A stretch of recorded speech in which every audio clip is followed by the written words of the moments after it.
Okay, I'm now in the Schumann Quintet second movement. At the Agitato section, I decided to jump to that. And not only did I decide to jump to that, but from my recollections of what works and what doesn't work, after the first double bar in the Agitato section, where there are repeats, there's a series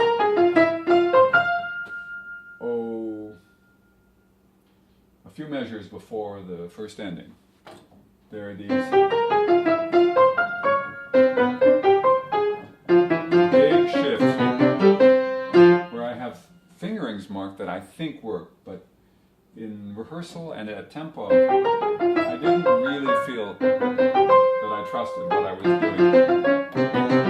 So I have to revisit for one of two reasons. Either to change my mind about my fingering and my thought process, or to reinforce it. I'm not entirely sure what I will discover. I hope that the decision I made before will be okay. But let's see. It's the question of whether or not I just toss my hand to new groups.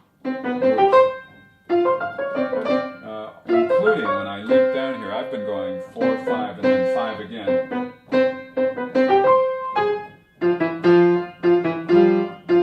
To set up this octave. That feels very good. Of course, tossing down to fourth finger is always suspect. Certainly at this speed.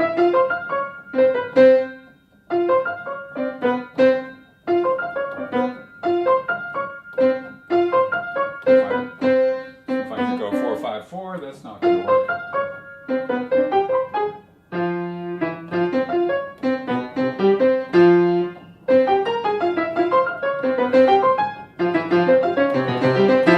Well,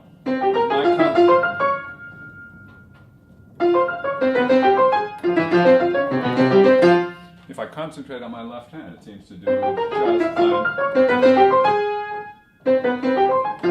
Because the right hand has no issue. The right hand is able to do it. So if my right hand can offer leadership through simplicity, my left hand still needs consciousness. It needs my attention and my eyes. Well, now my right hand betrayed me just to show off.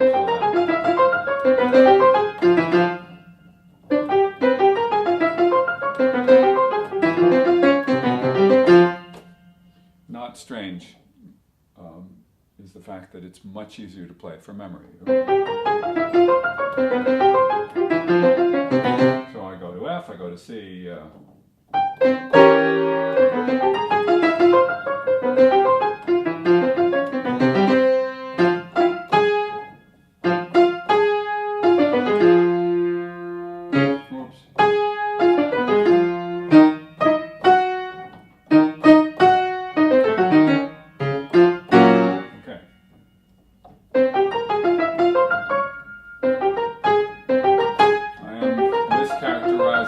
The accent pattern. Here. Is that an advantage? It lifts me off of the keyboard. It's not necessarily an advantage up here because the commitment to the accent runs the risk of making too large-scale a gesture that takes me away from where I'm going.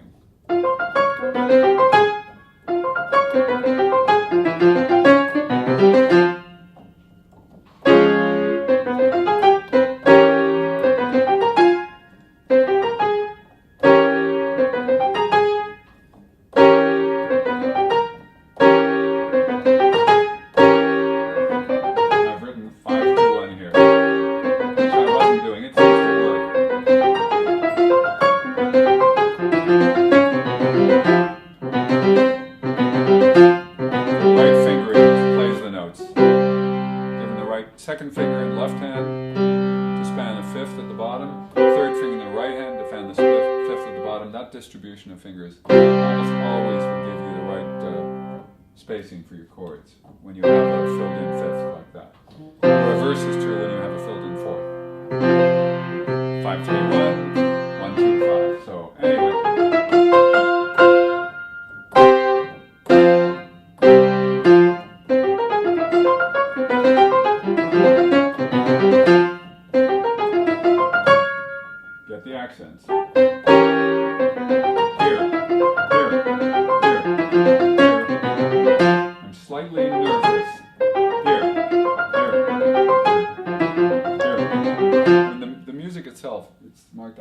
it's slightly frenetic, and it's really important that I not feel the full brunt of that particular emotion, because if I do, the edginess will make it impossible to have sufficient calm to execute the notes properly. Here, here.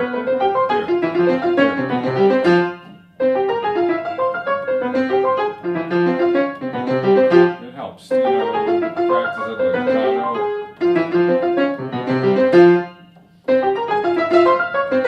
Wrong way. Here. Gotta get the placement. I'm not sure where to look yet. That's a significant element. For example, do I look at my fourth finger, C? Do I look somewhere else? I'm just going to experiment. What if I look up here, at the top of where my hand, roughly at that? So I'm looking.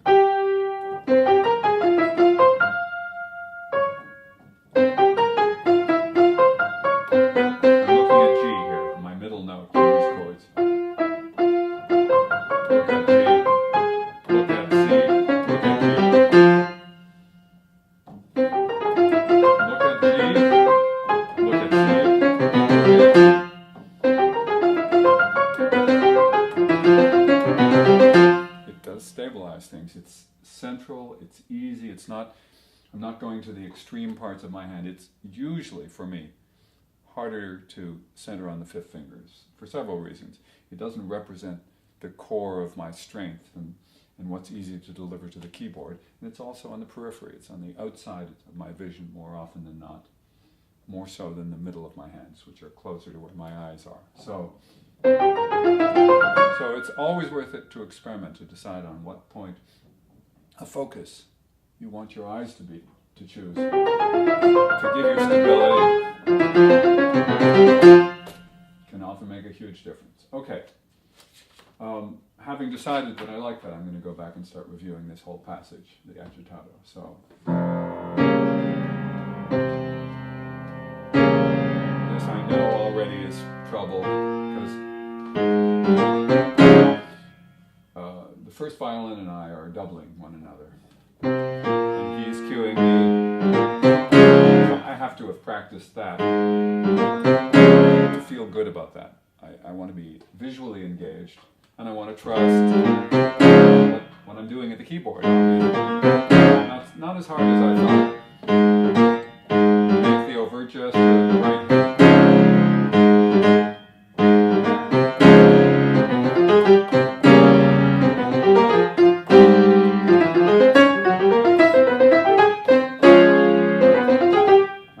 Fingers. If I just used the fingering I had a moment ago, that would have worked. So I need a fresh start.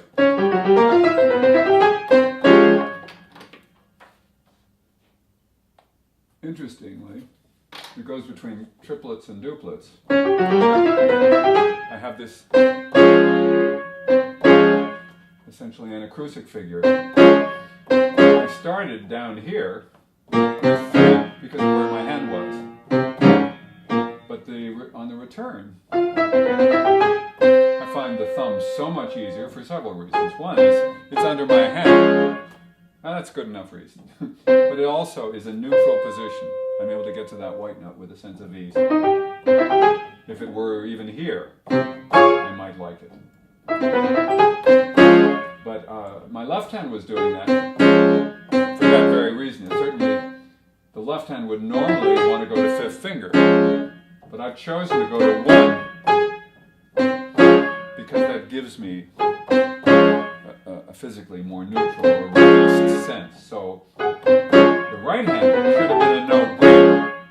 And there's an extra advantage now that both hands are playing thumb. Now leads me to wonder what I should be doing at the beginning.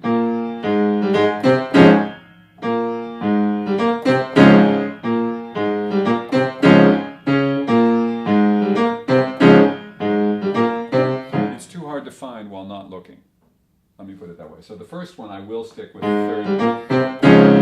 third is right there. Second time around. Good.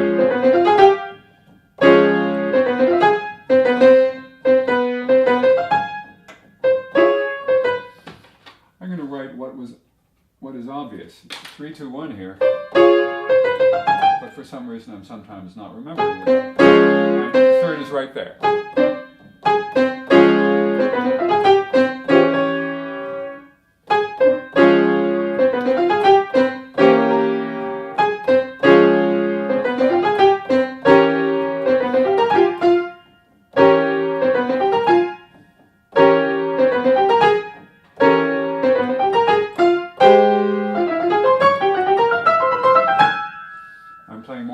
Than he actually wrote. Sforzando. So he's making a longer line there rather than chunking it up. So I go to here, long line to the second beat. So to the second beat, I'm going to remind myself of the third finger. I'm tending to want to turn too early. Go to here, to downbeat. Interesting. 2, whoops. 2, 2.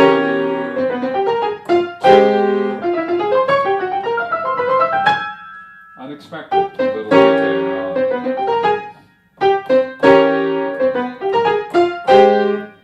That finger change, or at least that finger definition, was just the relief I needed. 2, 3, and start again, move my hand.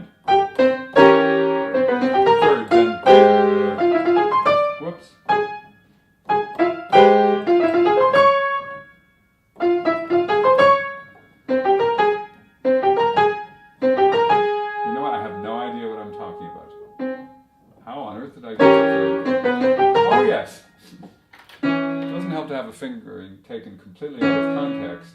In other words, I wasn't going 5, 2, 1 on this C7th chord. I'm going 1, then 2, 5. I've got 1 on G. That gets me to 2 on B flat. That's what gets me to 3. 3, yeah.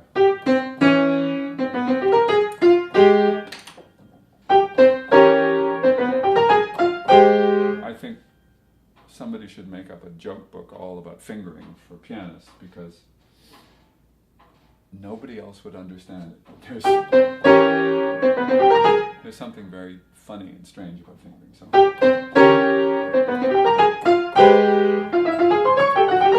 yeah, I'm not happy yet here.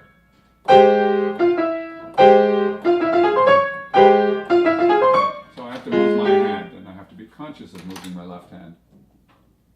Instead of the finger I have, 2. 2 doesn't work. I need 3.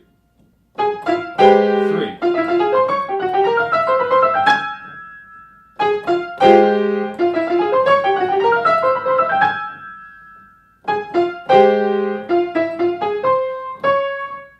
I could do 4 too. Let me see.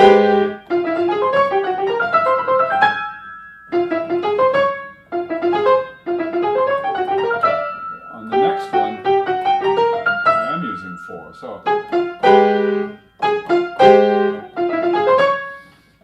think I'm going to try for not stronger, but it's more passive. And passivity in this case is a good thing. In other words, it doesn't fight back. It just lies across the key and says, "Send me in, coach." So I like it. Okay.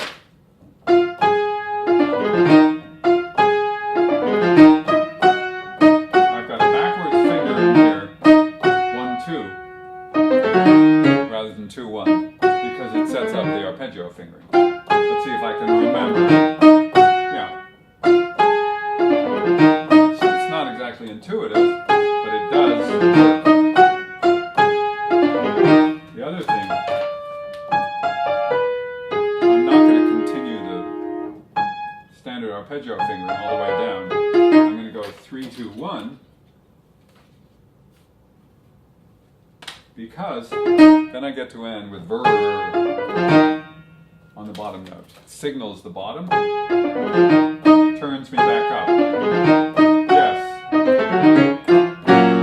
And a reminder, my left hand much prefers thumb on the C, on the F. So, thumb, fifth.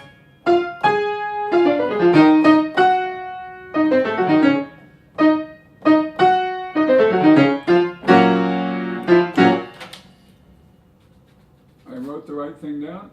I wrote it in a very odd place. I had previously written it, I see. Above the note.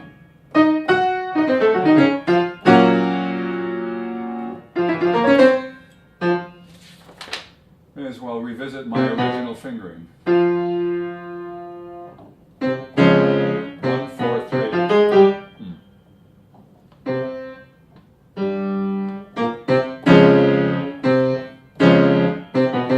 I'm not doing what I wrote at the very beginning.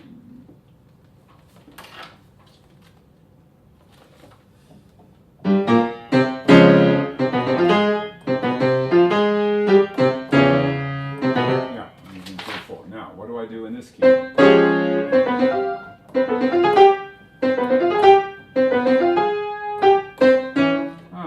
will use the same thing. I had previously written use fifth finger here. It is so astonishing that the different versions of me can be so diametrically opposed to one another. You know, just to be so either so certain, or I even wrote it boldly that the fifth finger would get me there. But I think it's quite possible that as I develop in confidence in knowing the notes, that optimizing fingerings that provide strength or support to the sound, that give me a sense of the right emotional and musical ingredient, those fingerings become more and more appealing. Whereas earlier on, sometimes certain fingerings are good for learning. They lead you to the right notes, but they're rather more innocuous. Here I have a fortissimo thematic entry, and it feels so much better playing thumb than fifth finger. So there you go.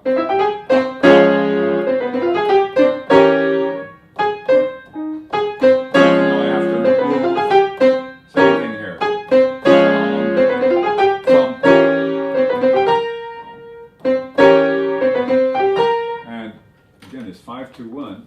Don't understand it in the left hand. This is in a transitional moment. That's different later on when I need the fifth, but I sure don't need it now, and I didn't do it before. So I've discovered my inconsistency. I'll remind myself. 4, 3. So.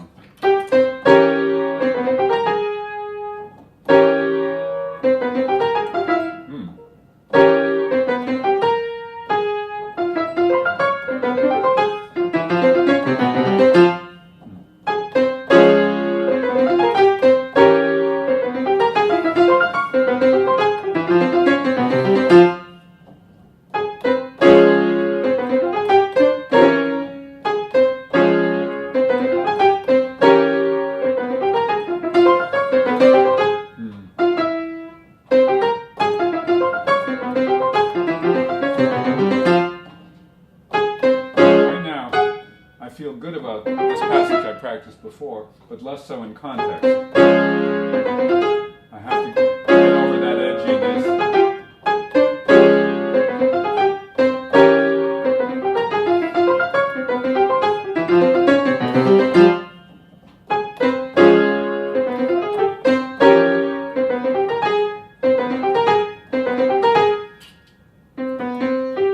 That same old third finger.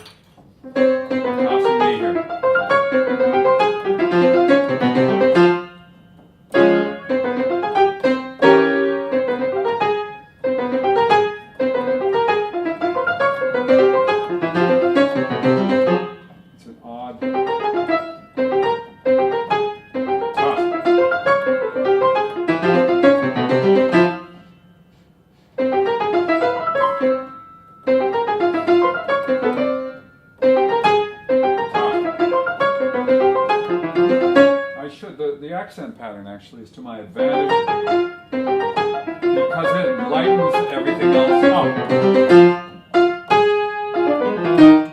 And then it repeats.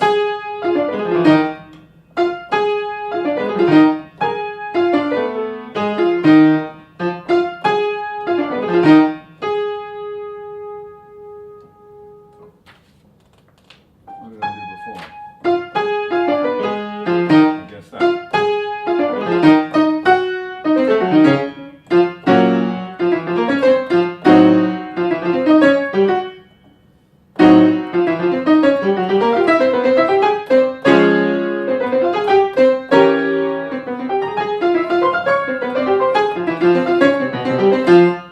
Okay, second ending. Oops.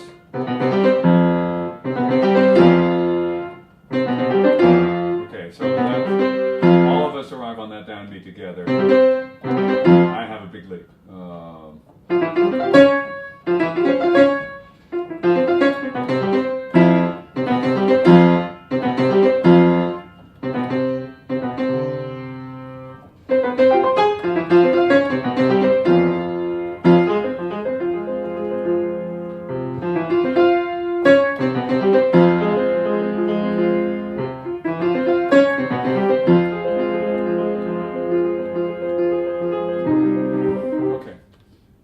Although this isn't a super hard spot, I am going to include in this little practice session a spot that comes up in a little bit. This is all very supportive stuff. Oh, actually, the viola has the theme, and then there are a variety of utterances. The viola extends the theme for quite a long time. Later on, in exactly the same register, way down here, C below middle C, I have it split between two hands, and the entry has always made me a little nervous, because I get suckered into this wonderfully innocuous, hovery roll, and then suddenly I have to pull out of a hat something significant. It's also a 2 against 3. It shouldn't be. There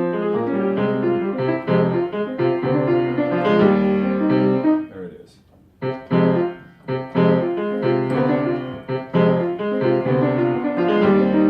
It's visually disorienting. That's really more than anything. I've got to get over that.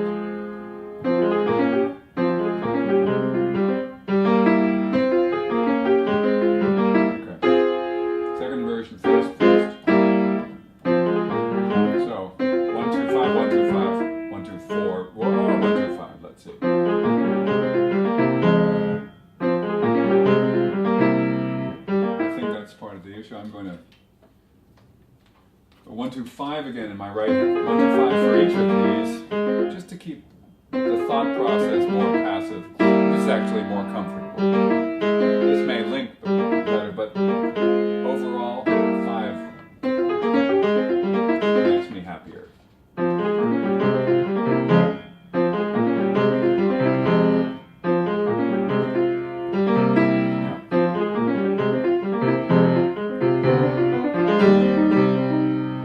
I shouldn't be looking at everything in this score. I have to know what's going on. It's a simple thing. Like,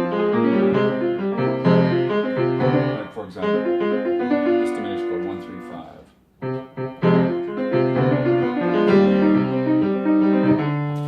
And then a really terrible page turn. Playing alone, I have to drop the right hand out of sight.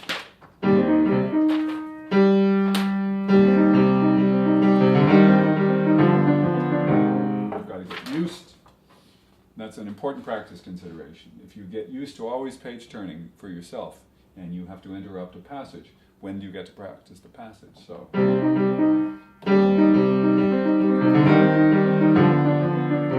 that's it. Just bunches of second version chords.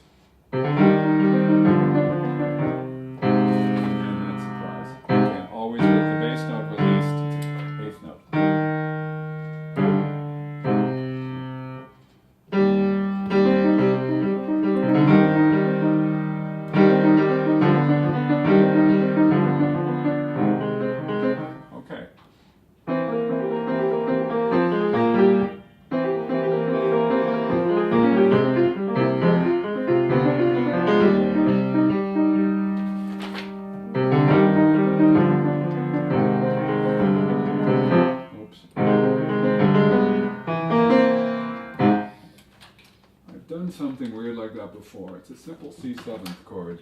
It just looks funny on the page.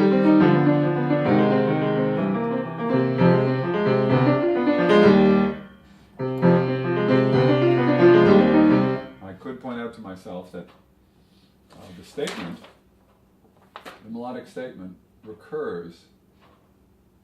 Let me see if it recurs exactly. Well, of course, the chord that approaches it is different. A different version of C7.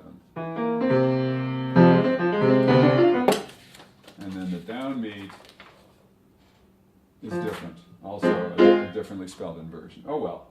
I was just thinking I might be able to turn my page a lot earlier, and I can't, so too bad.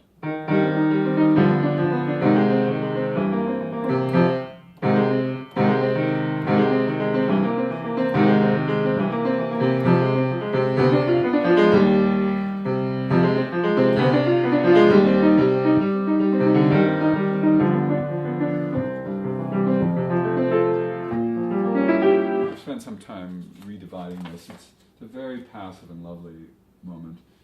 It deserves my attention at some point, but later on I have these other things I must take care of.